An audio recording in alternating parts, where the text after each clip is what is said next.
Ekspresi Luna Maya saat disentil soal Maxime Boutir. Hubungan Luna Maya dan Maxime Boutir terus mencuri perhatian. Pasalnya, meski usia terpaut 10 tahun, Luna Maya dan Maxime Boutir tampak begitu dekat.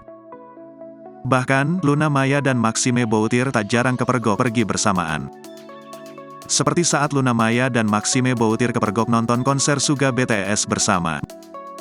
Meski belum secara terang-terangan mengungkap hubungan sebenarnya, publik kadung berspekulasi.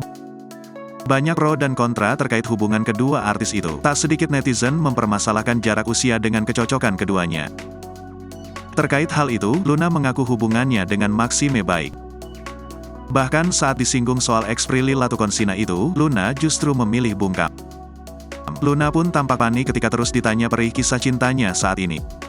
Begitupun ketika ditanya perihal sosok Maxime Boutir, Luna memberi jawaban singkat. "Doain aja," ucap Luna sembari menunjukkan simbol hati dengan tangannya.